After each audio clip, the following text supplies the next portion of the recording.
한자 이야기, 낱말 이야기 시간입니다. 이번 시간은 괴경이라는 낱말 한번 살펴보겠습니다. 괴경이 좀 생소한 낱말이라 그런 생각이 듭니다. 근데 괴경이 있고 괴근이 있다.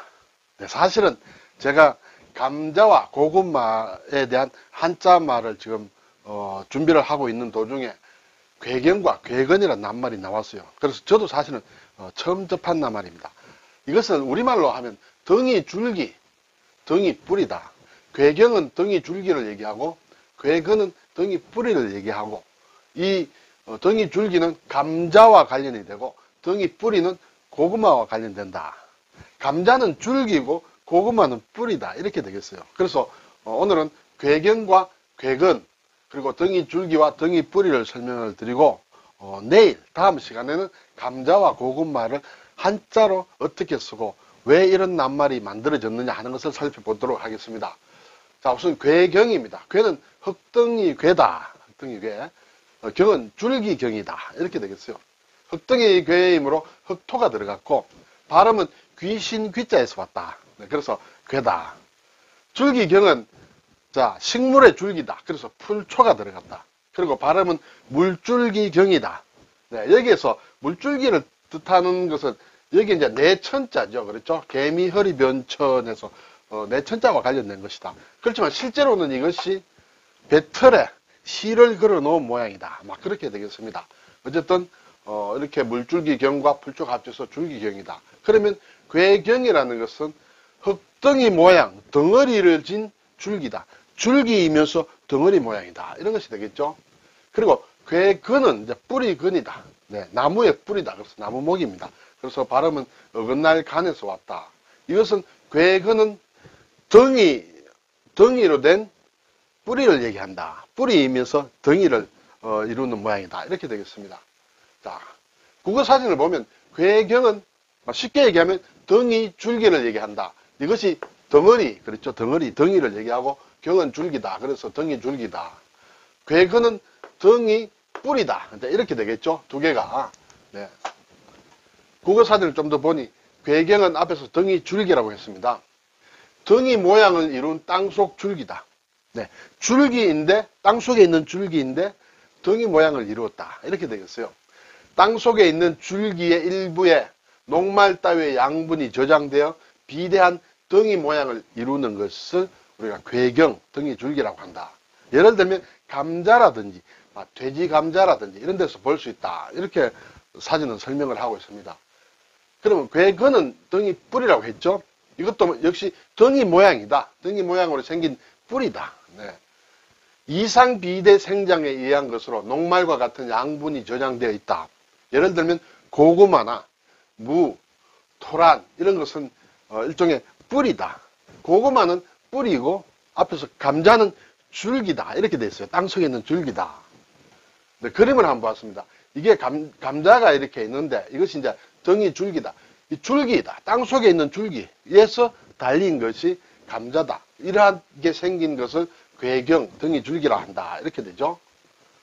그리고 이제 덩이 뿌리는 이것이 이제 고구마입니다. 고구마는 덩이를 이루고 있지만은 땅속에 있는 뿌리가 된다. 네, 감자와 고구마는 줄기냐 뿌리냐 이렇게 구분이 되는 것 같습니다.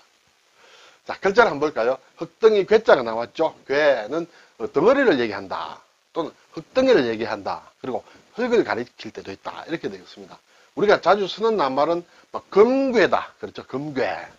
은괴다. 네. 그리고 강괴다. 이거는 이제 쇠덩어리를 얘기한다. 이렇게 되겠죠. 이때 외에는 별로 많이 쓰지 않는다. 그래서 제가 낱말을 3개만 가지고 왔습니다. 자, 여기에 귀신 귀자에 이제 다른 글자를 또 넣으면 사람 인변을 붙이면 허수아비 괴다. 네. 괴래군 할 때. 그래도 허수아비를 얘기한다. 북괴 이렇게 되겠죠. 또 나무목을 붙이면 회화나무 괴다. 회화나무. 삼괴라 하는 것은 삼공을 얘기한다. 삼공이라는 것은 쉽게 얘기하면 영의정, 좌의정, 우의정, 정성을 얘기한다.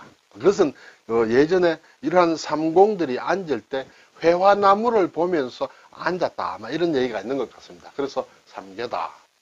괴산이라는 이제 우리 지명이 있죠. 그때도 이것을 쓴다. 제가 이 자료를 보다가 보니까 저기 경기도 화성시에 보면 삼괴 고등학교, 삼괴 중학교라고 있는 것을 보았습니다. 그래서 그 학교의 나무, 교목이라고 하죠. 학교의 나무를 보니까 역시 삼괴이므로 교회와 관련된 것일 것이다 했는데 거기에 나무는 회화나무가 아니라 너티나무가 교목입니다. 그래서 이 괴에는 회화나무를 가리키기도 하지만은 너티나무를 가리키기도 한다. 이런 것을 알 수가 있습니다. 그리고 여기에 말두자를 위에 얹었습니다. 그러면 으뜸이다 하는 뜻이에요. 우리가 괴수, 그렇죠?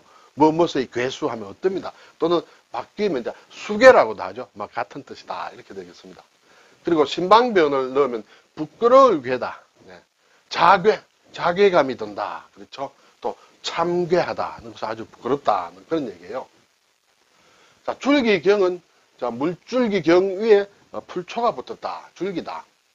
남경, 신경, 옥경, 음경, 포경. 이때는 이것은 다 남성의 성기인 음경을 가리키는 말이 다 남경, 신경, 옥경, 음경 이런 것은 다 그렇게 된다. 또 포경이라는 말도 있다. 치경이라는 것은 잇몸을 얘기한다.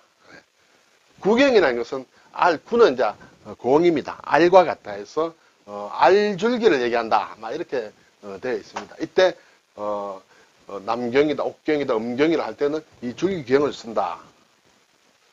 자, 줄기경에서 풀초를 떼면 이제 물줄기경이 되겠죠. 이것은 또 많은 글자를 만듭니다.